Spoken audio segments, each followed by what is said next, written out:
Hello, beloveds. Welcome to the Amanda Collins podcast. It's my honor to help you awaken to joy, be your greatest self, and live a life you love. I'm Amanda Collins. Each week, I'll share tips, practices, and rituals to help you feel the storehouse of joy inside. I'll answer your questions and talk with thought leaders from around the world about health, wealth, love, conscious living, and parenting. Are you ready to live your most fulfilled life? Welcome to Wisdom Wednesdays. This is episode 51. Thank you, Malku, for the wonderful review. Malku said, "Thank you for sharing your voice about these important subjects. Humanity needs more of this to be awake in the beauty of all of this. Thank you, Malku Peru." The art of letting go. Whether we look at yin and yang, the cycles of nature, life shows us daily that one thing that is inevitable is change, and that we are constantly changing and evolving. And just because something was right for you at one time, it doesn't mean that it is anymore. Whether it's a relationship, a job, a home, a way of being or thinking. As you grow and evolve, you discover more and more of what you want and what you don't want. If we're really ready to bring new things and experiences into our lives, we have to be willing to let go of other things in order to make space for the new. We truly possess the keys of our own prisons, of the rules and the limitations that we put on ourselves, the old stories that we tell ourselves about what we're not deserving. What are some stories that you carry around with you unconsciously from past experiences, beliefs that you'll always be single, unhappy, fill in the blanks? Or are you willing to let go of those old stories, take the wisdom that you need to, and let them move you forward? When we choose to let go of these old stories, we give permission for ourselves to heal. Free yourself from caring about what others think. I love this saying by Terry Cole Whitaker. "What you think of me is none of my business." That is just so freeing and empowering to let go of caring about what others think. And just know that letting go is a work in progress. It's an onward going process, and it's really something that you visit daily. So there's certain ways of thinking that we hold on to. One is always clinging onto the past, wishing that things were the way they were.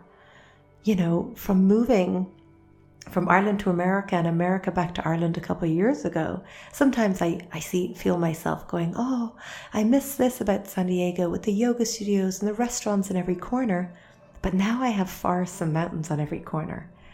And it's really important to be grateful and present with what is. And the opposite of that is let go of projecting into the future. You know, I'll be happy when I lose the weight. I'll be happy when I have the car, when I have the house, when I have the partner. Again, just fill in the blanks. And then letting go of stuck thinking, stagnant thinking, and believing that some wounds will never heal. Like, I'll always have this in my life. This is my karma. Instead, empowering yourself and letting go of those old stories. It's amazing. The human spirit has the capacity to overcome almost anything if we truly give ourselves permission to do so. Letting go of negative thinking. I don't deserve. What do you believe that you don't deserve? What limiting beliefs do you put on yourself? Some practice that you can do to help you let go. Start a practice every day, and perhaps at night when you go to sleep, where you forgive. Forgive whoever you need to forgive, whatever you need to forgive from the day. You can't change another person, so no point in wasting time and energy. You just have to look at, is it in the highest good to have them in your lives? Knowing our outer world is a reflection of our inner world. Same with in our homes, and we'll look at that a little later. Letting go of the old makes space for the new. The key to letting go is to really face what's happened. Allow yourself to move through something and accept that you can't change it. And with having that full acceptance, you can then allow yourself to let go. Don't take yourself so seriously. Have some fun, laugh. Be okay with making mistakes because they, again, are inevitable. Do what scares you. Fear has this unbelievable ability to have us stuck in the past. It's just the ego trying to think it's trying to keep us safe. So look at whatever you've got fear in and just do it anyway. Speak your truth. Really find your truth and speak it.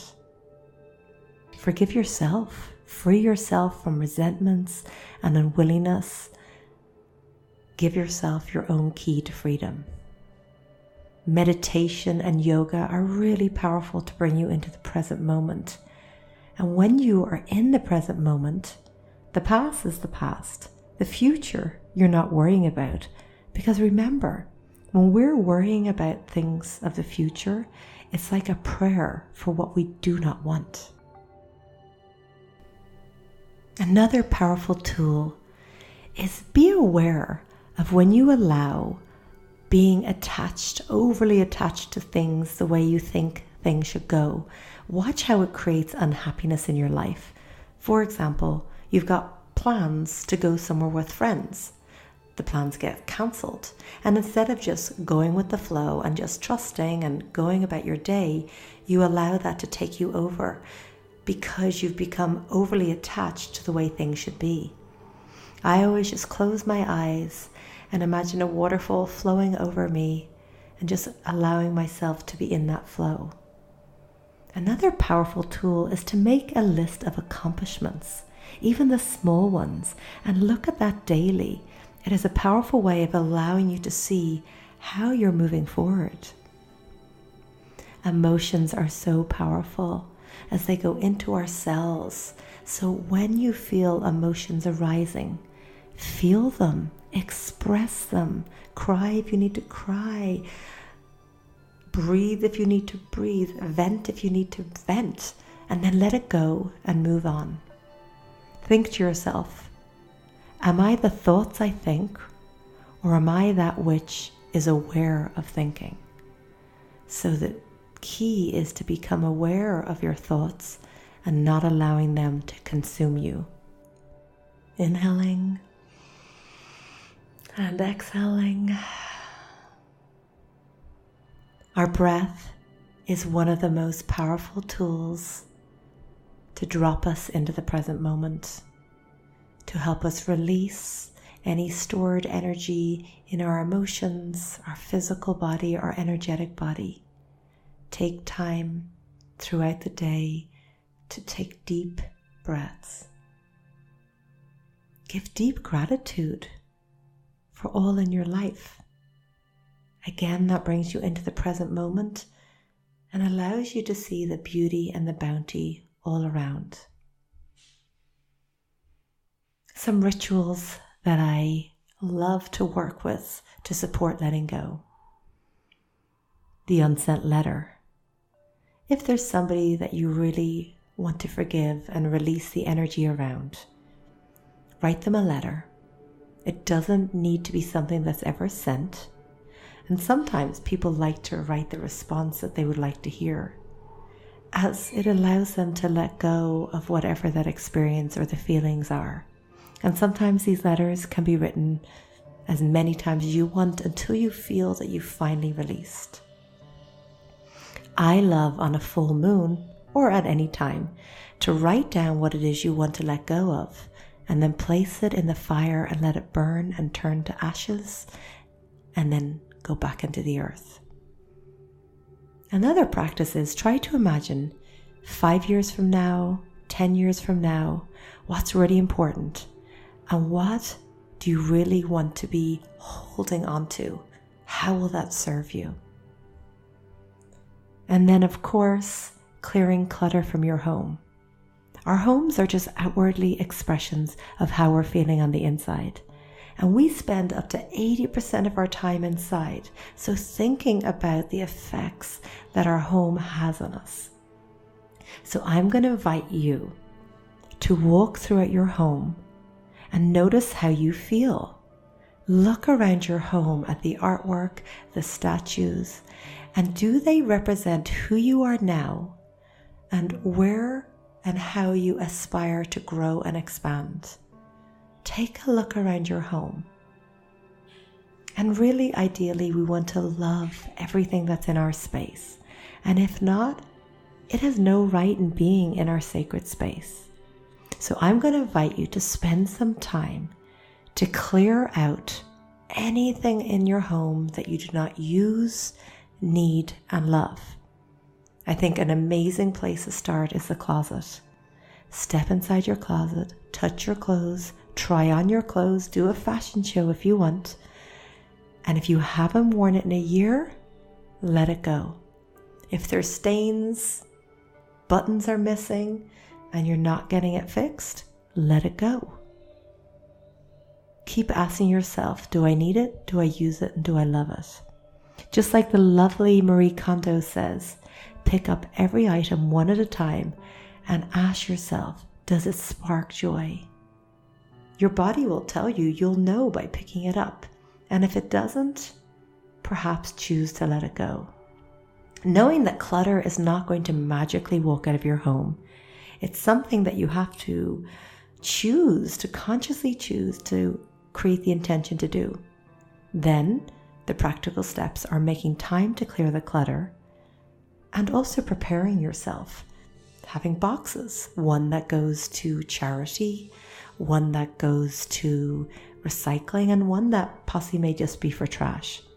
And if it seems really, really overwhelming to do it, get some help from friends. Perhaps call a clutter clearing or organizing expert that will come and help you. Remembering that Rome was not built in a day. If you can, find a way to make it fun. Play music, as I mentioned, get friends involved, family members. And clutter even expands itself to your car. And cars represent how we move forward in life. Look in your glove compartment, look in the trunk, look around your car. Perhaps that's a good place to start. And your wallet represents abundance, making space for abundance. Clear out your wallet. So take some time to go throughout your home and get rid of anything that you don't need, use, and love. And remember, letting go is an art and a daily practice. And throughout all these practices, be really kind and compassionate with yourself. Now I would love to hear from you. What are some techniques that you've used to let go?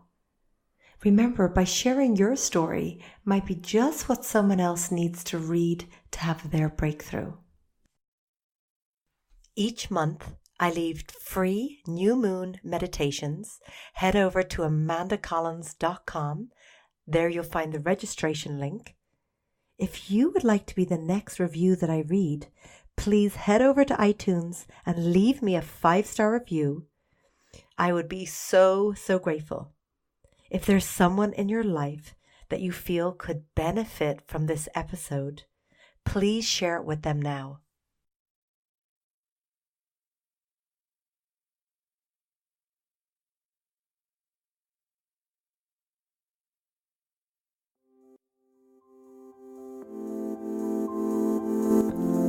Thanks, beloveds, for joining us today. Please come over to amandacollins.com to continue the conversation and get access to all my podcasts, blogs, and videos. Did you enjoy this podcast? If so, please subscribe to the Amanda Collins podcast on iTunes. and leave us a 5-star review. Feel free to pass this podcast on to your friends. That helps us get incredible guests to share their secrets for an inspired and joyful life. If you want more great resources, come over to amandacollins.com and join my mailing list for all my latest content. Thanks so much for listening. Until next time, I'm sending love